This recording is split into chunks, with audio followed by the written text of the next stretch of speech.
Hello everyone, hopefully you are doing very well. आज मैं आपसे नेवले के बारे में कंप्लीट इन्फॉर्मेशन शेयर करने वाला हूँ। लास्ट नाइट मैं नेवले को ही स्टडी करता रहा और मुझे पता ही नहीं चला कैसे सहरी का टाइम हो गया। जो NAVLE stands for North American veterinary licensing examinations, इसके जितने भी स्टेप्स हैं मैं वो कंप्लीट आज आपके साथ शेयर करने वाला हूँ। और इन स्टेप्स की जो जितनी भी फ़ी है वो भी मैं आपसे शेयर करूंगा, और आप ये टेस्ट कहाँ अटैम्प्ट कर सकते हैं वो भी मैं आपसे शेयर करूंगा। और लास्ट में मैं आपको टिप्स भी दूंगा, और इनका जो नेवले का सिलेबस है वो आप कैसे हासिल कर सकते हैं, और जो क्वेश्चंस के सैम्पल क्वेश्चंस हैं वो भी मैं आपसे शेयर करने वाला हूँ आज। तो मेरी आप कंप्लीट वीडियो देखिएगा ताकि आपको कंप्लीट मालूमात मिल सके। कनाडा, और अगर आप यूएसए में वेटनरी प्रैक्टिस करना चाहते हैं तो फिर आपको नेवले का एग्ज़ाम देना आपके लिए कंपलसरी है। इससे इसका ऑब्जेक्टिव ये होता है कि आप अगर प्राइवेट क्लिनिक्स में प्रैक्टिस करना चाहते हैं तो फिर आप ये टेस्ट अटैम्प्ट करते हैं। यूएसए की 26 स्टेट्स हैं, तो आप हर स्टेट के लिए नेवले का एग्ज़ाम वन टाइम अटैम्प्ट कर सकते हैं। और अगर आप किसी एक स्टेट में वर्क नहीं करना चाहते, दूसरी स्टेट में मूव करना चाहते हैं, तो फिर आपको ये करना होगा कि जो आपका स्कोर कार्ड होगा उसको आप में ट्रांसफ़र करना होगा। फॉर एग्जांपल, जैसे मुझे कैलिफोर्निया पसंद है ड्यू टू सैन फ्रांसिस्को। जो ट्वाइलाइट सागा मूवीज़ होती थी वो मैं देखा करता था, तो उस वजह से मेरी सैन फ्रांसिस्को में इंटरेस्ट डेवलप हो गई। तो उसके लिए अगर मैं एग्ज़ाम ये देता हूँ तो मैं वहीं प्रैक्टिस कर सकूँगा कैलिफोर्निया स्टेट के अंदर। अगर मैं किसी अदर स्टेट में मूव करना चाहता हूँ, फॉर एग्जांपल न्यू जर्सी या न्यूयॉर्क की तरफ, तो फिर मुझे इसको ट्रांसफ़र करवाना होगा। और कनाडा के लिए अगर आपने करना है तो प्रोसीजर सेम ही होता है, लेकिन उसके लिए जो रजिस्ट्रेशन करवानी होगी वो आपको उनका जो ऑफिस है वो ओटावा के अंदर है, वहाँ वेबसाइट उनकी ऑफिशियल वेबसाइट पे आपको इसकी रजिस्ट्रेशन करवानी होगी। नेवले टेस्ट साल में हम लोग 2 टाइम्स अटैम्प्ट कर सकते हैं। One student can maximum get 5 attempts in whole his career. ये कोई हार्ड एंड फास्ट रूल नहीं है, जो हम उनकी मर्ज़ी होती है नेवले वालों की, वो अटैम्प्ट्स को कम भी कर सकते हैं और 5 टाइम्स से ज़्यादा भी कर सकते हैं। इस टेस्ट को अटैम्प्ट करने के लिए जो टेस्टिंग विंडोज़ होती हैं वो साल में 2 टाइम्स ओपन होती हैं, जो कि 1 मार्च से लेके 31 मई तक एंड 1 नवंबर से लेके 31 दिसंबर तक होती हैं। तो इस वक्त भी रजिस्ट्रेशन स्टार्ट है, तो आप कोई भी डे अपने लिए सिलेक्ट कर सकते हैं, और जो भी आप स्केड्यूल करेंगे उसमें आप वेरिएशन भी कर सकते हैं और इसको डिले भी कर सकते हैं।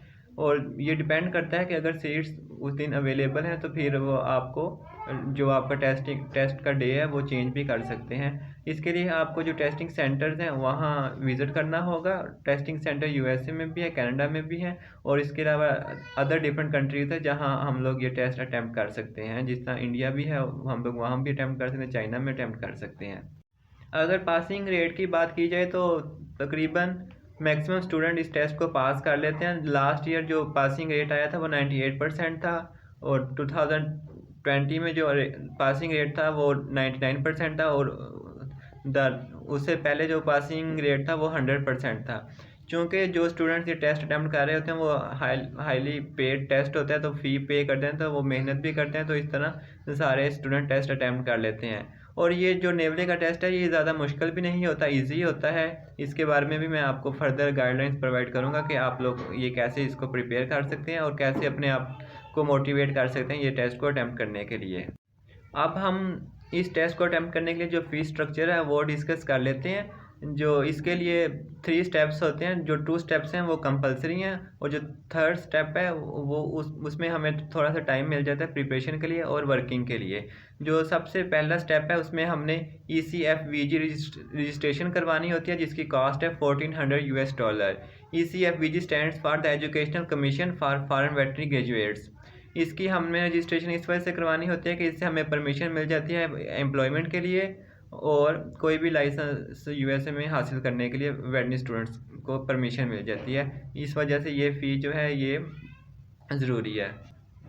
इसके बाद फिर हम लोग स्टेप 1 की तरफ मूव कर जाते हैं, जो कि बेसिक सा टेस्ट होता है जिसको हम लोग कहते हैं BCSE, जिसकी कास्ट है $600। BCSE stands for basic and clinical sciences examination. इसका मकसद ये होता है कि स्टूडेंट्स का नॉलेज चेक किया जा सके और उनकी जो DVM से रिलेटेड प्रैक्टिसेस हैं, उनके जो हैंड्स ऑन ट्रेनिंग है जो यूनिवर्सिटीज़ में उन्होंने गेन किया, उसको इवेलुएट करने के लिए ये टेस्ट डिज़ाइन किया गया है। जो सेकंड स्टेप है वो नेवले होता है, जिसकी रजिस्ट्रेशन फ़ीस होती है $1400। तो नेवले जब हम लोग पास कर लेते हैं तो उसके बाद हम लोग को रिस्ट्रिक्टेड जो है लाइसेंस मिल जाता है। हम लोग एक सुपरवाइज़र जो कि कंप्लीट वेटरनरी डॉक्टर होता है उसकी सुपरविजन में हम लोग यूएसए के अंदर या कनाडा के अंदर प्रैक्टिस कर सकते हैं। और हम लोग 7 ईयर के लिए प्रैक्टिस कर सकते हैं। 7 ईयर के अंदर अंदर हमने जो है जो थर्ड स्टेप है उसको कंप्लीट करना है, उसको अटैम्प्ट करना है, ताकि हम लोग फुल डॉक्टर का लाइसेंस हासिल कर सकें। तो जो स्टेप 3 है वो स्टैंड्स फॉर CPE, और इसकी जो कास्ट होती है $7,630 कास्ट होती है। लेकिन ये कोई इतना मुश्किल नहीं है। हमें जब 7 ईयर की परमिशन मिल जाती है तो वहाँ ही यूएसए के अंदर ही हम लोग काम वगैरह करके तो पैसे जोड़ के ये वाला लाइसेंस हासिल कर सकते हैं। जो मेन चीज़ है वो नेवले तक हमने पास करना वो लाजमी है, क्योंकि उसके बगैर तो हम लोग वहाँ प्रैक्टिस ही नहीं कर सकते। जो CPE stands for clinical proficiency examination. जो क्लिनिकल प्रोफिशिएंसी एग्जामिनेशन होता है, जो इसका टाइम ड्यूरेशन होती है ये 3 डेज़ होती है। हमें वो अपने टेस्टिंग सेंटर में बुलाते हैं, 3 डेज़ हमने वहाँ स्टे करना होता है। स्टे करने के लिए हम लोगों को ना वहाँ अलग से रिहाइश के एकोमोडेशन के लिए, मील के लिए भी अप्लाई करना होता है अगर हमें चाहिए तो वहाँ फिर हमें हैंड्स ऑन प्रैक्टिस जो होती है वहाँ टेस्ट लिया जाता है। क्लिनिकल एग्जामिनेशंस जो स्किल्स हैं हमारी वो चेक की जाती हैं, और उसके बाद अगर हम ये भी पास कर लेते हैं तो फिर हमें कंप्लीट डॉक्टर का लाइसेंस मिल जाता है। और उसके बाद हमें किसी के सुपरविजन में काम करने की ज़रूरत नहीं होती। हम लोग इंडिपेंडेंटली वेटरनरी प्रैक्टिस यूएसए में या कनाडा के अंदर कर सकते हैं। जो टोटल कास्ट आती है यूएसए में और कनाडा में लाइसेंस हासिल करने के लिए वो 11 to 12,000 US$ आती है। लेकिन जो इनिशियल कास्ट है वो 6 से 7 लाख ही है। 6 और 7 लाख अगर कोई स्टूडेंट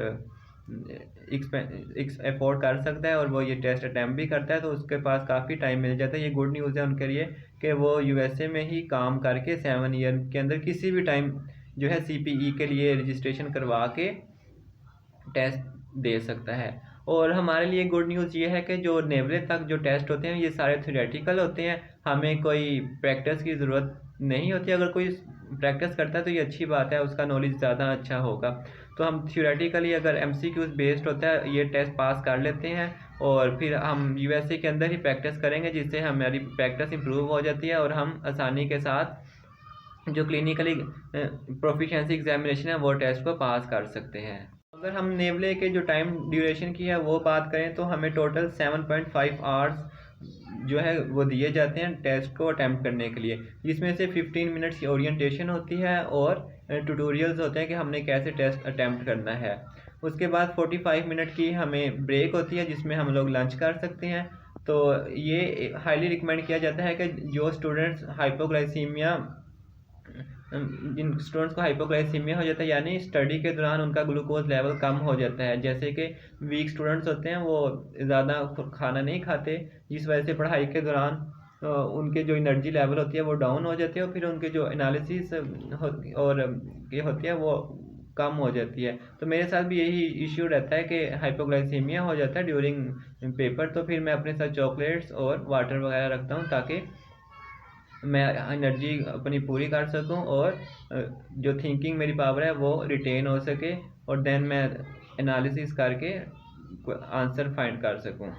तो आपसे भी मैं यही रिक्वेस्ट करूंगा कि जब भी आप ये टेस्ट देने के लिए जाएं तो लंच बॉक्स अपने साथ लाजमी लेके जाइएगा।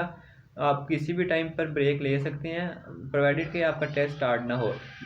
जो टेस्ट होता है वो उनको 6 ब्लॉक्स में डिवाइड किया जाता है और each block is equal to 65 minutes, और 65 मिनट्स में हमने 60 क्वेश्चंस को अटैम्प्ट करना होता है। इन क्वेश्चंस में से जो है 15 से जो 20% है वो ग्राफिकल क्वेश्चंस आते हैं, जिसके अंदर फिगर्स हो सकती हैं, ग्राफ्स हो सकते हैं और जिसके अंदर कोई चार्ट हो सकता है। टोटल जो क्वेश्चंस होते हैं इसमें 360 क्वेश्चंस होते हैं, आउट ऑफ विच 60 क्वेश्चंस के मार्क्स नहीं होते। उनके मार्क्स नहीं होते, वो इन 300 क्वेश्चन के अंदर डिस्पर्स्ड होते हैं और हमें पता नहीं होता कि वो कौन सा क्वेश्चन है।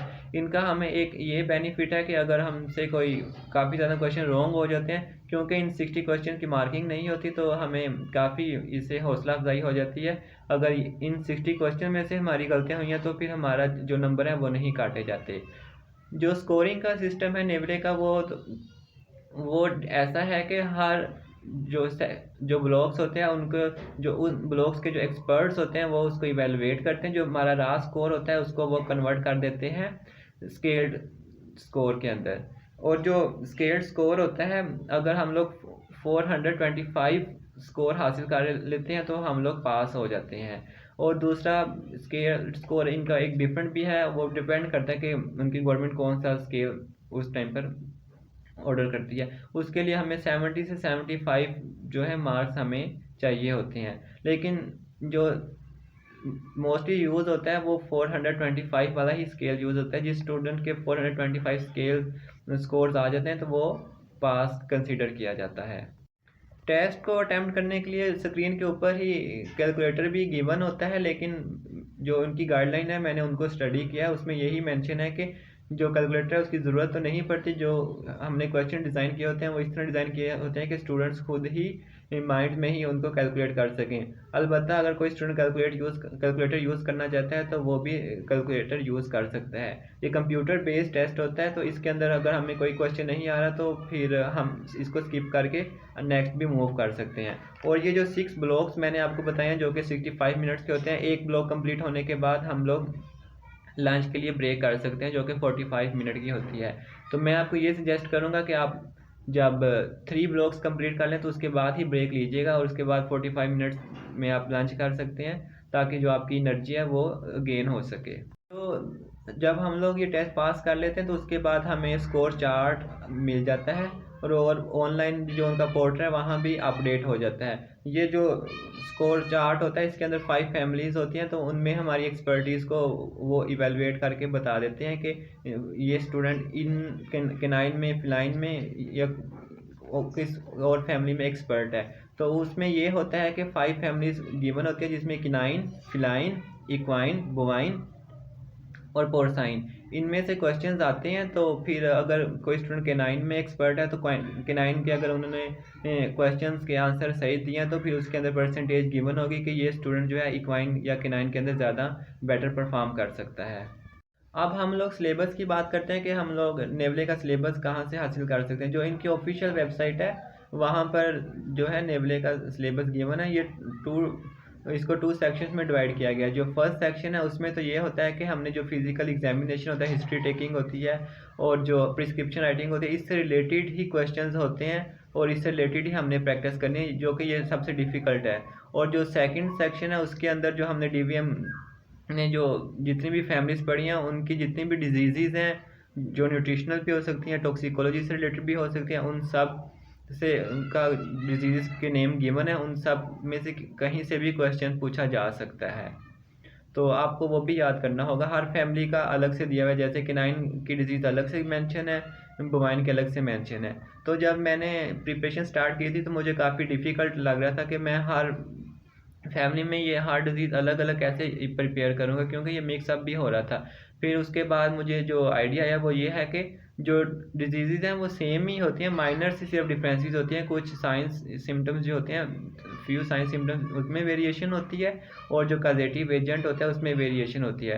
तो अगर आप एक डिजीज़ एक साथ पांचों फैमिली में स्टडी कर लेंगे तो ये बेटर ऑप्शन है, बजाय कि आप एक डिजीज़ हर फैमिली में अलग अलग स्टडी करें।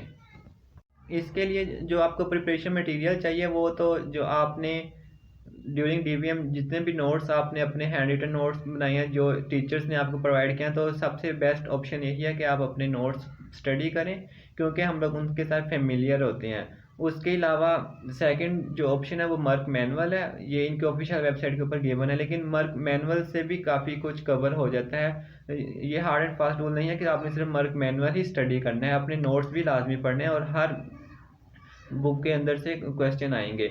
और जो थर्ड है वो थर्ड पार्टीज जो कोई क्वेश्चन बैंक बना देती हैं, वहाँ से भी आप प्रिपेयर कर सकते हैं, लेकिन जो क्वेश्चन बैंक है वो इतने अथेंटिक नहीं होते as compare to our notes and mark manual book. तो ज़रूरी नहीं है कि क्वेश्चन बैंक से ही क्वेश्चंस आएँ, लेकिन ये होता है कि उनसे उन जैसे क्वेश्चंस होंगे उनसे मिलते जुलते क्वेश्चंस होंगे, आपकी ये प्रैक्टिस हो सकती है।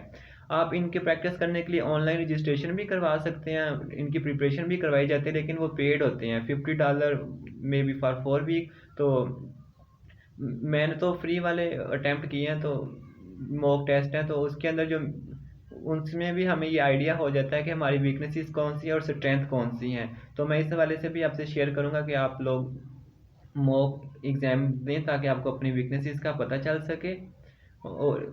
और जो मेरा एवरेज स्कोर रहा था मॉक एग्जामिनेशन में वो 50 था, यानी अगर मैं 50% मार्क्स ले लेता हूँ तो मैं पास कंसिडर होऊंगा, और अगर मैं पढ़ता हूँ तो भी इंशाल्लाह मैं अबव 50% मार्क्स गेन करूँगा।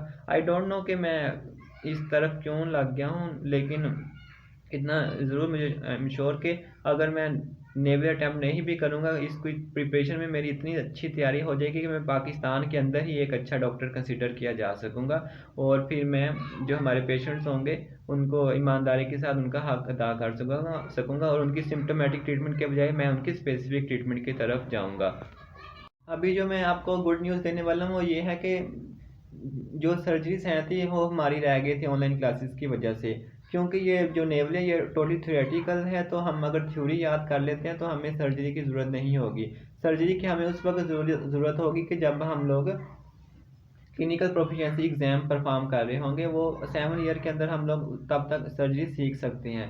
तो जो मैंने एग्ज़ाम्स जब अटैम्प्ट किए थे, ये मैंने मॉक एग्ज़ाम अटैम्प्ट किए हैं, ये कोई मैंने रियल वाला अटैम्प्ट नहीं किया, तो उसमें जो मुझे अपने अंदर वीकनेसेस आई हैं वो सबसे ज़्यादा आई थी सर्जरीज़ के अंदर, सेकंड नंबर के ऊपर पैथोलॉजी के अंदर, और थर्ड नंबर के ऊपर फार्माकोलॉजी में। क्वेश्चंस जो होते हैं वो बहुत ही ईजी क्वेश्चंस होते हैं। सर्जरीज़ में भी काफ़ी इजी क्वेश्चन पूछे हुए थे, लेकिन मुझे वो मेरी वीक थी तो इस वजह से मुझे वो मुश्किल लगे। पैथोलॉजी तो बहुत ही इम्पोर्टेंट है, इसमें पैथोलॉजी से रिलेटेड अबाउट 60 से 70 क्वेश्चंस आते हैं, और ग्राफिकल क्वेश्चन भी होते हैं। मैंने सर्जरी को याद करने के लिए ना तो बड़ी अच्छी तरह अनाटमी को प्रिपेयर किया, बोन्स जो थी ऑर्गन्स जो थे वो मैंने सारे अच्छी तरह याद कर चुका हूँ मैं, अलबत्ता फिर भी मैं अच्छी तरह अटैम्प्ट नहीं कर सका जो सर्जरी का पोर्शन था। तो जो मसल्स हैं वो मुझे काफ़ी मुश्किल लगते हैं, तो आप मे बी आप लोगों को भी मसल जो सेक्शन है एनाटॉमी में वो मुश्किल लगे, आप उसको भी फोकस कीजिएगा।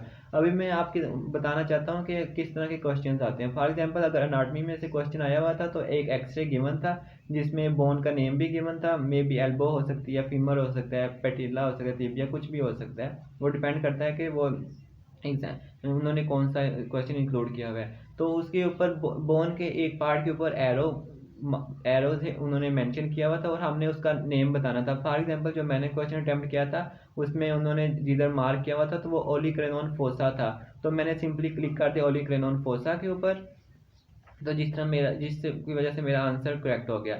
इसके अलावा फार्माकोलॉजी में वो पूछ लेते हैं कि बीटा ब्लॉकर ड्रग्स इनमें से कौन सी है, तो फिर जो बीटा ब्लॉकर ड्रग होगी आपने वो उसके ऊपर टिक कर देना है। और इम्यूनो सप्रेसिव ड्रग्स के बारे में पूछ सकते हैं कि कौन सी इम्यूनो सप्रेसिव ड्रग है। फॉर एग्जांपल साइक्लोस्पोरिन अगर उसमें गिवन है तो आप उसको टिक कर सकते हैं, कोर्टिकोस्टेरॉइड्स हैं तो आप उसको भी टिक कर सकते हैं। तो पैथोलॉजी और पैरासाइटोलॉजी है, आपको इसकी जो क्लिनिकल एग्जामिनेशन है वो आपको लाजमी आनी चाहिए। आपको ये पता होना चाहिए कि अगर आपके सामने स्लाइड्स कोई बना के गिवन है या कोई आपको सीबीसी की रिपोर्ट दी जाती है तो आप उसको रीड कर सकें। फॉर एग्जांपल अगर पैरासाइटोलॉजी की हम लोग बात करें तो एनाप्लाज्मोसिस की अगर आपको स्लाइड दिखाते हैं तो उसमें ये आपके लिए ये क्ल्यू होगा कि जो आरबीसीज हैं उनके सेंटर के अंदर जो है पैरासाइट मौजूद होगा, और अगर बेबीसियोसिस की बात की जाए तो उसके अंदर जो है पेयर्ड पैरासाइट मौजूद होगा। तो इस तरह हम लोग इजीली आइडेंटिफाई कर सकते हैं कि ये फ़लाँ डिजीज़ है।